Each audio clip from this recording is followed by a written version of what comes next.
बिस्मिल्लाहिर्रहमानिर्रहीम अस्सलाम वालेकुम। मैं हूं मुबशर हसन, आपका बायोलॉजी का teacher. You are most welcome in 9th class. Wish you best of luck. हमने यहाँ पर चैप्टर फर्स्ट को स्टार्ट करना है। चैप्टर फर्स्ट के हवाले से या पूरी 9th के बायोलॉजी के हवाले से हमने एक एस बनाई है। ज़रा उसको हम पहले देखेंगे, फिर हम अपने लेक्चर की तरफ आते हैं। अच्छा, ये आपके पास एस है। सब्जेक्ट हमारा बायोलॉजी है और एक वीक में हमने 4 लेक्चर डिस्कस करने हैं। और चैप्टर फर्स्ट का जो पहला लेक्चर हमने डिस्कस करना है वो कुरान और बायोलॉजी पर, कुरान एंड बायोलॉजी। सेकंड होगा फील्ड ऑफ बायोलॉजी, देन सब फील्ड एंड सो ऑन, फिर हम नेक्स्ट उसको कंटिन्यू करेंगे। तो यहाँ पर हमारा जो पहला लेक्चर है वो किस पर है? एसएलओ नंबर 1 है, कुरान एंड बायोलॉजी। हम बुक की तरफ आते हैं तो देखिएगा यहाँ पर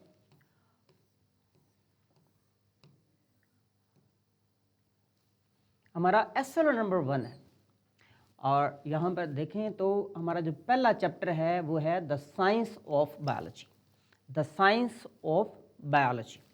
और इसमें हमारा जो एसएलओ नंबर 1 है वो है डिफाइन बायोलॉजी और एसएलओ नंबर 2 है state Quran instructs to reveal the study of life. यानी कि बायोलॉजी एंड कुरान के हवाले से हमने डिस्कस करना है। तो ये एसएलओ नंबर 1 और एसएलओ नंबर 2 होंगे हमारे।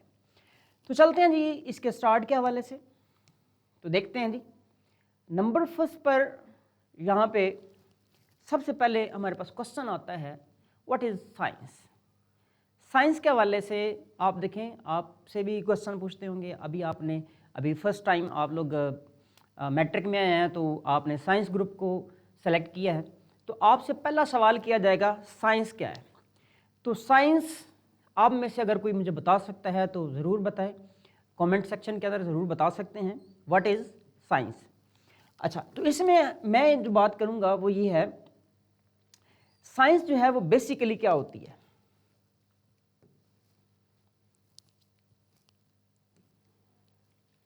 हमारा पहला क्वेश्चन यहां पर क्या है,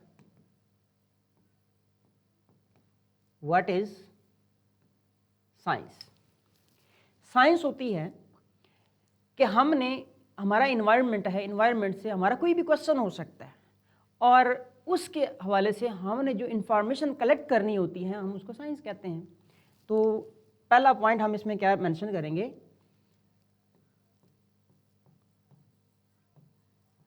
कलेक्टिंग इंफॉर्मेशन।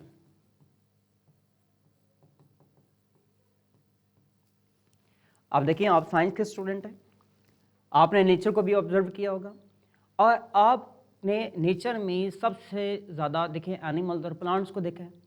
तो मैं यहाँ पे प्लांट के हवाले से बात करता हूँ। आपके पास क्वेश्चन आता है, आपने देखें स्टडी किया है किसको,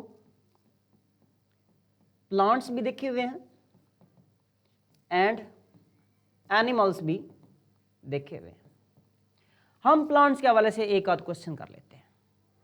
अब देखें, आपने प्लांट्स देखे हैं, प्लांट्स के लीव्स भी होते हैं, फ्लावर्स भी होते हैं और हर एक प्लांट के लीव्स ग्रीन होते हैं, लेकिन मोस्टली प्लांट्स के जो फ्लावर्स होते हैं वो डिफरेंट इन कलर्स होते हैं।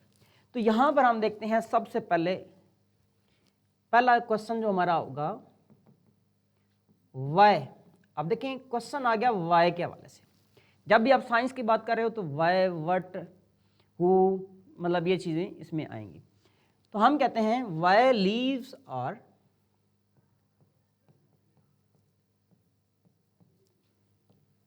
Green in colour. अब हमारा एक क्वेश्चन आ गया, पहला क्वेश्चन आ गया कि लीव्स जो हैं वो ग्रीन क्यों होते हैं। अब इसमें आप साइंस का इस्तेमाल करेंगे तो देखा जाएगा लीव्स में क्या है। तो हम थोड़ी सी इंफॉर्मेशन यहाँ पे आपको देते हैं कि लीव्स ग्रीन क्यों होते हैं। पहली बात मैं ये कह रहा हूँ कि लीव्स के अंदर जो सेल्स होते हैं उनको हम कहते हैं मीजोफिल सेल्स। मीजोफिल सेल्स ये ग्रीन होते हैं। दूसरी बात करता हूँ, मीजोफिल सेल्स के अंदर क्या होता है, क्लोरोप्लास्ट होता है, ये ग्रीन होता है। तीसरी जो बात हम करेंगे ना यहाँ पे वो ये है कि क्लोरोप्लास्ट ग्रीन क्यों होता है। तो हम देखेंगे यहाँ पर एक पिगमेंट होता है जिसको हम क्या बोलते हैं, क्लोरोफिल। ये क्लोरोफिल एक ऐसा पिगमेंट है जो क्या होता है, ग्रीन इन कलर होता है। तो यहाँ पे हमारे पास ये कैसे पता चलेगा, तो जाहिर सी बात है हम यहाँ पे साइंस का इस्तेमाल करेंगे। हमने लीव्स लेने हैं, लीव्स लेके फिर उसके बाद माइक्रोस्कोप का इस्तेमाल करना है, हमें उसमें मीज़ोफिल सेल्स नज़र आएंगे, फिर हम उसमें क्लोरोप्लास्ट ढूंढने की कोशिश करेंगे, तो जो कि हमें माइक्रोस्कोप यानी कि जो लाइट माइक्रोस्कोप है उससे नज़र नहीं आएंगे। अब यहाँ पे हमें इलेक्ट्रॉन माइक्रोस्कोप इस्तेमाल करनी पड़ेगी। फिर हम ऑब्जर्व करेंगे, ऑब्जर्व करने के बाद फिर जाके हमें क्लोरोफिल का भी पता चलेगा, लेकिन क्लोरोफिल को भी हम इलेक्ट्रॉन माइक्रोस्कोप से एज इट नहीं देख सकते होते। तो फिर मुख्तलिफ हमने इसके ऊपर ऑब्जर्वेशन, फिर कलेक्शन, फिर एक्सपेरिमेंट्स ये करने हैं, फिर जाके हमें पता चलना है कि असल रीज़न क्या थी। तो ये जो सारा प्रोसेस हमने किया है इसको क्या बोलते हैं, ये है साइंस। अच्छा, दूसरा क्वेश्चन यहाँ पर मैं डिस्कस करता हूँ आपसे, वो क्या होगा आपका क्वेश्चन यहाँ पर,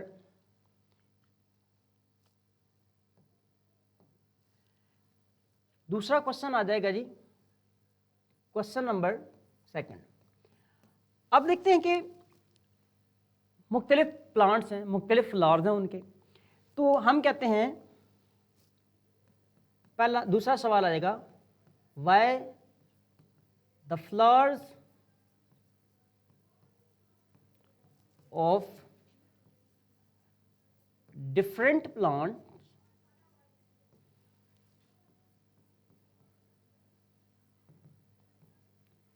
हैव डिफरेंट कलर। अब दूसरा सवाल क्या है, मुख्तलिफ प्लांट्स हैं, मुख्तलिफ प्लांट्स के जो फ्लावर्स हैं उनके कलर्स क्यों डिफरेंट होते हैं, ये हमारा सवाल है यहाँ पे। तो हम कहते हैं कि दी सपोज करें रोज़ है, अब रोज़ मल्टीपल कलर्स के होते हैं, तो हम कहते हैं सपोज करें यहाँ पर रेड है। अच्छा, इसी तरह मैं यहाँ पर लिखता हूँ ब्रासिका का, मस्टर्ड प्लांट के हवाले से आप बात करते हैं, मस्टर्ड प्लांट और ब्रासिका इसे कहते हैं। इसके जो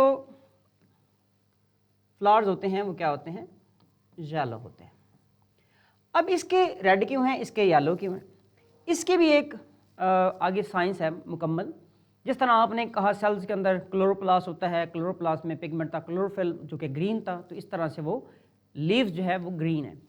अब यहाँ के जो रोज़ के प्लांट्स हैं, रोज़ के जो प्लांट के जो फ्लावर्स हैं, इसमें हम देखते हैं कि जो रेड कलर है ये भी पिगमेंट की वजह से है, यहाँ का पिगमेंट डिफरेंट है, इंशाल्लाह डिस्कस करेंगे। मैं बता देता हूँ, वैसे उस पिगमेंट का नाम होता है कैरोटीनाइड बेसिकली। और इसी तरह मस्टर्ड में यहाँ पर भी जो पिगमेंट है वो डिफरेंट है, येलो पिगमेंट, वो कौन सा है उसको भी इंशाल्लाह डिस्कस करेंगे। मैं वैसे बता देता हूँ, ज़ेनथोफिल उसका नाम होता है। तो इस तरह से हम ये देखते हैं कि साइंस के हवाले से हमने एक इंट्रोडक्शन क्रिएट किया है। आपके पास क्वेश्चन अगर साइंस का आ जाता है तो उसमें हम क्या डिस्कस करेंगे, पहले तो हम उसकी डेफिनेशन देंगे, फिर उसके अलावा हम उसके 2 या 3 क्वेश्चंस को डिस्कस करेंगे, फिर हम बताएंगे कि हमने डाटा को कलेक्ट करना होता है, यानी कि उसको ऑब्जर्व करना होता है, फिर उसके ऊपर एक्सपेरिमेंट्स करने होते हैं, फिर रिजल्ट लेके कंक्लूजन बताने होते हैं। ये साइंस का काम होता है।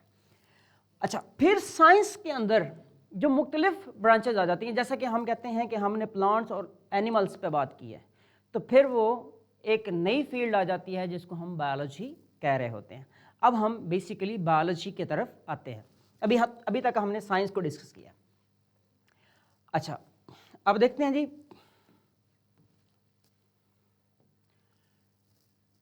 यहाँ पर हम चंद बातें कर रहे थे। इस पहला जो आपका पैराग्राफ है, इस पहले पैराग्राफ के अंदर क्या चीज़ें आपको मिलेंगी, यहाँ पर 2 क्वेश्चन आपको मिलेंगे। पहला क्वेश्चन यानी कि व्हाट इज़ अ साइंस, जिसको हमने डिस्कस किया है। फिर इसके अंदर कुछ क्वेश्चंस डिस्कस किए गए हैं, इसमें इसकी पहले डेफिनेशन आ जाएगी, देन क्वेश्चंस को हमने डिस्कस किया है वो आ जाएंगे। देन उसके साथ आपने कहा how, what, where and why वाले वर्ड्स जब भी आएंगे तो वो डेफिनेटली आप साइंस के हवाले से चंद बातें कर रहे होते हैं। अच्छा, तो ये पहला पैराग्राफ है, इसके अंदर आपको ये क्वेश्चन मिल जाएंगे। आपका ये जो पेज 1 होगा चैप्टर 1 का, ये वहाँ पर आपको इंट्रोडक्शन के अंदर नज़र आ रहा है। आगे चलते हैं जी।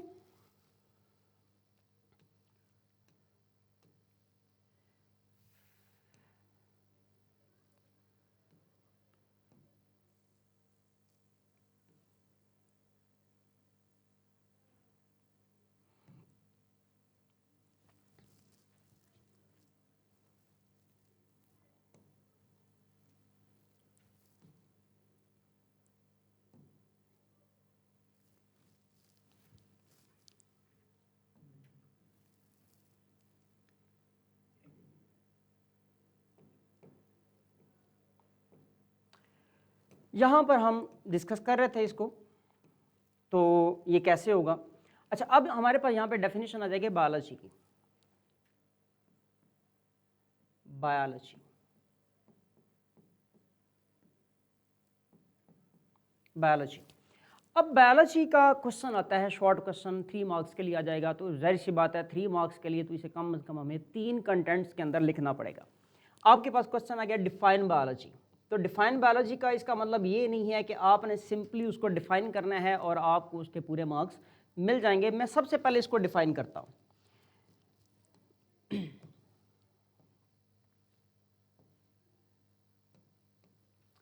जी, डेफिनेशन में हम लिखेंगे biology the branch of science. अब पहले हम क्या लिखेंगे, branch of science, branch of science. पहला पॉइंट हमने लिख दिया, ब्रांच ऑफ साइंस, अंडरस्टूड है, ये हमने मेंशन करना है। जिसमें हम क्या लिखेंगे, branch of science in which we study about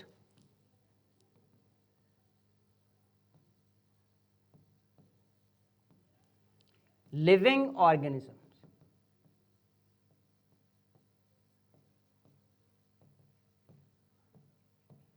हमने यहाँ पे पहले डेफिनेशन, जब भी हमारा क्वेश्चन आएगा डिफाइन बायोलॉजी का, तो हमने पहले बायोलॉजी की डेफिनेशन लिखनी है, फिर इसके दूसरे कंटेंट की तरफ हम आएंगे। अच्छा, तो इसमें हम देखेंगे, पहले हमने डेफिनेशन मेंशन कर लिया और उसके बाद हम क्या लिखेंगे, इसके एटमोलॉजी आप कह सकते हैं, इसके वर्ड के हवाले से बात करेंगे। एटमोलॉजी उसको हम कहते हैं, आप लिख लें तो बेहतर है, ना लिखें तो कोई मसला नहीं। आप कहते हैं 2 वर्ड्स हैं जी, ग्रीक वर्ड्स, ग्रीक वर्ड्स हैं। वो ग्रीक वर्ड्स कौन से हैं जी? नंबर फर्स्ट जिसकी हम बात करेंगे वो है बायोस, नंबर सेकंड लोगोस। दोनों वर्ड्स जो हैं ये कौन से हैं? ये ग्रीक वर्ड्स। बायोस का मतलब होता है लिविंग। बायोस के लिए हम क्या लिखेंगे? बायोस का मतलब है लिविंग, या आप लिखते हैं लाइफ, लिविंग और लाइफ। अब लिविंग और लाइफ क्या होता है, यानी कि यहां पर मैं मेंशन करता हूं, ये प्लांट्स हो सकते हैं, ये एनिमल्स हो सकते हैं। प्लांट्स भी हो सकते हैं, एनिमल्स भी हो सकते हैं। बायोस का मतलब होता है लाइफ, लिविंग, लिविंग ऑर्गेनिज्म, जिसमें हम बात कर रहे हैं प्लांट्स हैं या फिर एनिमल्स हैं। लोगोस का मतलब होता है, बेसिकली मैं शॉर्ट फॉर्म में लिख रहा हूं, तो इसको हम लिखें तो हम कहते हैं इसका मतलब है जी स्टडी। बेसिकली इसका मतलब होता है thought, thinking, reasoning, judgement. Study, thought और रीजनिंग। हमने चूंकि यहाँ पे स्टडी का यूज किया वर्ड, तो इसलिए हम सिंपली ये लिखेंगे स्टडी ऑफ लाइफ। बड़ी शॉर्ट फॉर्म में हमने लिखा है इसको, स्टडी ऑफ लाइफ। तो हम आगे चलते हैं, इसी डेफिनेशन को हम एक्सटेंड कर रहे हैं, the scientific study of, the scientific study of living organism और लाइफ। अब लाइफ में यहाँ पे अंडरस्टूड है क्या चीज़ें हो सकती हैं? मैंने कहा प्लांट्स हो सकते हैं, एनिमल हो सकते हैं, या माइक्रो ऑर्गेनिज्म हो सकते हैं। माइक्रो ऑर्गेनिज्म क्या होते हैं? ऐसे ऑर्गेनिज्म जिनको हम माइक्रोस्कोप से देखते हैं, जिसमें वायरस आ जाता है, जिसमें बैक्टीरिया आ जाता है, कुछ फंजाई आ जाते हैं। तो यहाँ पर हमने इसकी डेफिनेशन को चेंज कर दिया। आगे चलते हैं ज़रा। अभी तक हमने इस क्वेश्चन के 2 पॉइंट्स डिस्कस किए, एक डेफिनेशन और एक उसकी एटमोलॉजी, यानी कि उसका वर्ड, उसका मीनिंग्स। अभी तक 2 बातें, अभी तक हमें 2 मार्क्स मिलेंगे। तीसरा पॉइंट यहाँ पे हमने बताना है इसका पर्पस क्या होता है।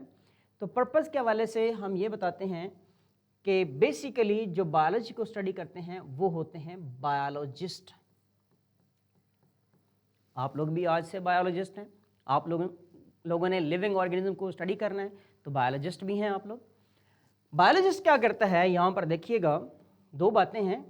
एक होती है, हमने कहा लिविंग ऑर्गेनिज्म, हमने कहा लाइफ है, लिविंग ऑर्गेनिज्म है। लिविंग और नॉन लिविंग,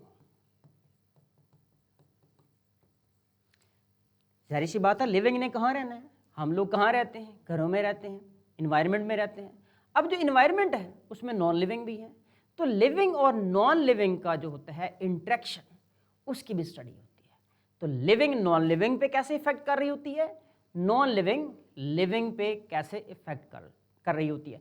तो इस क्वेश्चन में आपने अभी तक 3 पॉइंट देखे, अगर आपने तीनों लिखे हैं तो आपको इसके 3 मार्क्स जो हैं वो कंफर्म मिल जाएंगे। अगर आपने ये 3 पॉइंट्स नहीं लिखे तो आपको ये मार्क्स नहीं मिलेंगे। जितने पॉइंट लिखेंगे, जितने रूब्रिक्स होंगे, 1 पॉइंट है तो 1 रूब्रिक है, 2 पॉइंट्स हैं तो 2 रूब्रिक्स हैं, 3 पॉइंट्स हैं तो 3 रूब्रिक्स हैं। आपका जो फेडरल बोर्ड का पेपर होता है उसमें रूब्रिक्स को देखा जाता है, यानी कि एक क्वेश्चन के कितने पार्ट्स हैं, उन पार्ट्स को देखा जाता है, उसके हिसाब से जो है आपको मार्क्स मिलते होते हैं। आगे चलते हैं जी, यहाँ पर हम देखेंगे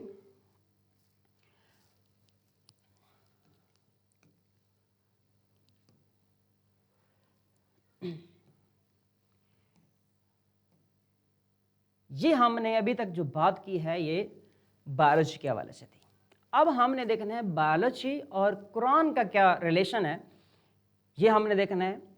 और हमारा ये पहला चैप्टर है। आप बहुत लकी हैं कि जाहिर सी बात है जब भी आप बायोलॉजी की बात करेंगे उसकी बहुत सारी बातें जो है हमें कुरान से मिल जाएंगी।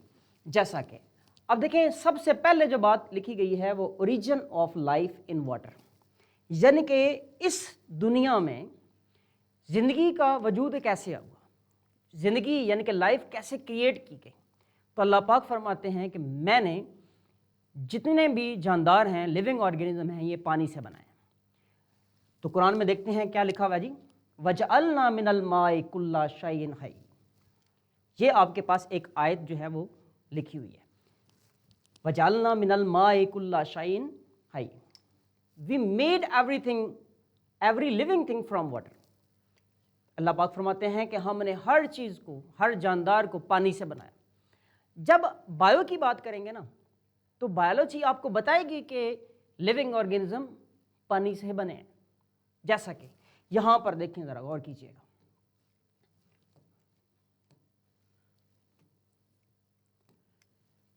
यहां पर लिखा as we know that living things consist of 60 to 90% of water. यहां पर मेंशन किया गया है कि जो लिविंग ऑर्गेनिज्म है ये 60 to 90% जो है वो पानी पर मुश्तमिल है। मैं आपको कुछ एग्जांपल देता हूं। जैसा कि आप ह्यूमन की बात करते हैं, ह्यूमन के अंदर तकरीबन 70% जो है वो वाटर होता है, 70% वाटर है, बाकी ड्राई वेट आ जाता है। अच्छा, इसमें मैं एक और एग्जांपल आपको देता हूं। आपने ब्रेन सेल का सुना है, हमारा जो ब्रेन सेल होता है, इस ब्रेन सेल के अंदर, एक सेल के अंदर 85% वाटर होता है, 85% वाटर होता है। तो आपने अक्सर ये उलमा से या घरों से, अपने पेरेंट्स से ये सुना है कि अल्लाह पाक ने पानी का इस्तेमाल किया, मट्टी का इस्तेमाल किया और इंसान को बनाया। इसकी अगली आयत की तरफ आते हैं।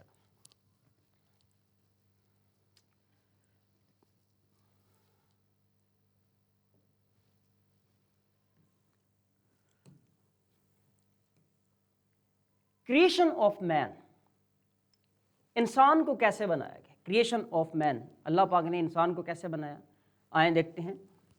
खलकल इंसान मिन सलसालिन कल फक्कार, अल्लाह पाक ने एक छोटी सी आयत के अंदर वजात कर दी है। He made man from clay like the Potter, यानी कि इंसान को ठीकरे की तरह बजती हुई मट्टी से पैदा किया। यानी कि एक चिकनी मिट्टी जो होती है, क्ले जिसे कहते हैं, चिकनी मिट्टी, उससे अल्लाह पाक ने बनाया। मिट्टी में जाहिर सी बात पानी डाला। तो पहली आयत और दूसरी आयत में यहाँ पर क्या आ गया, आपस में कनेक्शन है, पानी और मट्टी, दो चीज़ें आ गई। आगे चलते हैं ज़रा। Creation of man consisted of 2 steps, 2 steps थे।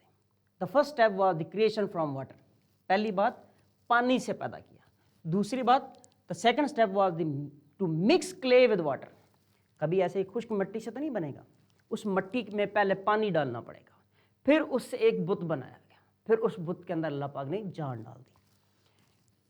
It can be said for all animals as man shares all characteristics of life with other animals. तो ये जितने भी जानदार बनाए हैं, लिविंग ऑर्गेनिज्म बनाए हैं, खासतौर पे एनिमल्स की बात करें तो एनिमल्स को इसी तरह बनाया गया, मट्टी और पानी से। आगे चलते हैं जी। जिस तीसरी आयत का हमने यहाँ पे जिक्र करना है वो है डेवलपमेंट। डेवलपमेंट कैसे हुई, मतलब इंसान देखें मट्टी से एक दफ़ा बना दिया गया, अब जो नया इंसान पैदा होता है उसकी डेवलपमेंट कैसे होती है, देखते हैं जी। सुम्मा खलकना नुत्फता अलकता फ़खलकना अलकता मुज़ग़तन फ़खलकना मुज़ग़ता इज़ामा फ़कसौना इज़ामा लहमन। ये एक आयत बताएगी। इस आयत के अंदर कंप्लीट डेवलपमेंट का प्रोसीजर बता दिया गया। अगर बायोलॉजी में देखें, साइंस में देखें तो इसके ऊपर बुक्स हैं, बहुत ज़्यादा किताबें हैं। इस एक आयत में वो पूरा जो खुलासा है वो बता दिया है, एक समरी बता दी, एक थीम बता दी है। कैसे ज़रा देखते हैं। Then fashion with the drop a clot. अब इस बात को मैं आपको थोड़ा सा समझाता हूँ। जब हम बायोलॉजी की स्टडी कर रहे हैं तो उसमें एक रिप्रोडक्टिव सिस्टम को हमने स्टडी करना है, रिप्रोडक्शन को स्टडी करना है। जो ह्यूमन मेल होता है, ह्यूमन मेल, उसके अंदर स्पर्म बनते हैं। ये जो स्पर्म होता है ये एक सेल होता है, स्पर्म एक सेल होता है। इसी तरह जो फीमेल होती है, इस फीमेल के अंदर एग्स बनते हैं। एग भी यानी कि एक सेल है। ये आपस में मीट करते हैं, मीट करते हैं तो क्या बनता है, जाइगोट बनता है। मेल से स्पर्म आया, फीमेल से एग आया, एग और स्पर्म आपस में मीट किया तो जाइगोट बन गया। अब जाइगोट एक सेल है, एक सेल है। जरा इसको एक और डायग्राम से मैं आपको समझाता हूं। यहां पर आपके पास ये फर्टिलाइज्ड एग मौजूद है, फर्टिलाइज्ड एग मौजूद है। इस फर्टिलाइज्ड एग में क्या हुआ है, यहां पर जरा गौर करें तो आपको नजर आ रहा है। फर्टिलाइज्ड एग का मतलब ये है कि अब इस एग के साथ स्पर्म मिल गया, मीट कर गया, तो ये बन गया है जाइगोट। इसे फर्टिलाइज्ड एग भी कहेंगे या फिर आप इसको जाइगोट भी कह सकते हैं। अब जाइगोट जब बन गया तो अब एक सेल से दो सेल बने हैं। यहां पे जरा गौर करें, एक सेल से दो सेल बन गए, यानी कि सेल्स की यहां पे डिवीजन हो गई है। नेक्स्ट देखें, 2 से 4 बन गया, यानी कि 2 सेल्स था, 2 सेल स्टेज थी, यहाँ पे 4 सेल्स आ गए, then 8 cell, then 16 cell, then blastocyst बन गया। अब यहाँ तक देखें, जब ब्लास्टोसिस्ट बन गया है यानी कि मल्टीपल सेल्स का मजमूआ बन गया है तो वो एक ब्लड का क्लॉट बन जाता है बेसिकली। आए हम वापस चलते हैं।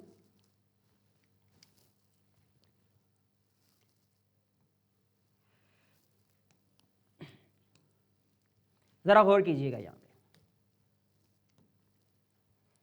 क्लॉट बन गया, ब्लड का एक क्लॉट बन गया। Then fashion with drop clot, एक क्लॉट बन गया, किसका जी, आप समझे कि एक क्लॉट, ब्लड क्लॉट लाइक बन गया। फिर क्या हुआ, उस क्लॉट से क्या बनाया गया, then fashion we the clot a little lump, एक गोश्त का लोथड़ा बनाया गया छोटा सा। गोश्त के लोथड़े के हवाले से देखें तो एक गोश्त का टुकड़ा बना दिया गया छोटा सा। फिर देखें, then fashion we the little lump bones, वो जो गोश्त का लोथड़ा था उससे हड्डियां बना दी गई। देन क्या, then clotted the bones with flesh, वो जो हड्डियां बनाई उनके ऊपर फिर क्या चढ़ा दिया, गोश्त चढ़ा दिया, यानी कि एक इंसान बना दिया। अगेन से देखिएगा, जो अभी हम डायग्राम देख रहे थे उसको देखें जरा गौर से। सेल था, सेल की डिवीजन होती गई, डिवीजन होती गई। यहाँ पर देखें एक छोटा सा गोश्त का लोथड़ा बन गया, फिर इसमें इसी तरह से हड्डियाँ बनाई गई, फिर हड्डियों के ऊपर एक गोश्त चढ़ाया गया। गोश्त चढ़ाने के बाद एक कंप्लीट जो है वो लिविंग ऑर्गेनिज्म यहाँ पे उसकी तख्लीक हो गई। ये अल्लाह पाक फरमा रहे हैं किसके अंदर, कुरान के अंदर। इसी की स्टडी करते हुए हमने कंप्लीट डेवलपमेंट, यानी कि डेवलपमेंट हो सकता है, डेवलपमेंट बायोलॉजी हो सकती है, एम्ब्रियोलॉजी हो सकती है, इसकी हमने स्टडी की है। तो बायोलॉजी में यहाँ पर हमने क्या क्या डिस्कस किया है, आप ज़रा गौर करें। तो हम किसकी बात कर रहे थे अभी, डेवलपमेंट ऑफ ह्यूमन के हवाले से। इससे पहले क्रिएशन ऑफ मैन की बात की, देन हमने इससे पहले ओरिजिन ऑफ लाइफ की बात की। उससे पहले हमने जो क्वेश्चन डिस्कस किया है वो था डेफिनेशन ऑफ बायोलॉजी। उससे पहले हमने क्या डिस्कस किया है, व्हाट इज़ साइंस, साइंस क्या है, साइंस का रोल क्या है, साइंस को कैसे हम स्टडी कर रहे हैं। उनकी हमने एक डिटेल डिस्कस किया है। तो आज का लेक्चर हमारा कंप्लीट होता है। ये वाला लेक्चर हमारा यूट्यूब पे अवेलेबल होगा, आपने वहाँ पर इसको अगेन से स्टडी करना है, लाइक करना है, कमेंट करना है, सजेशंस देनी है अपनी। आपका कोई क्वेश्चन है तो आप वहाँ पर कमेंट सेक्शन में दे सकते हैं। और उसके अलावा यहाँ पे जूम में भी आप क्वेश्चन जो है वो कर सकते हैं। आपका क्वेश्चन है तो अभी आप यहाँ पे शेयर कर सकते हैं, हम आपको आंसर करेंगे। और आज का लेक्चर हमारा कंप्लीट होता है। नेक्स्ट लेक्चर हमारा SLO नंबर 3 का होगा, जो कि कल होगा इंशाल्लाह। तब तक के लिए मुझे दें इजाज़त। अल्लाह हाफिज़।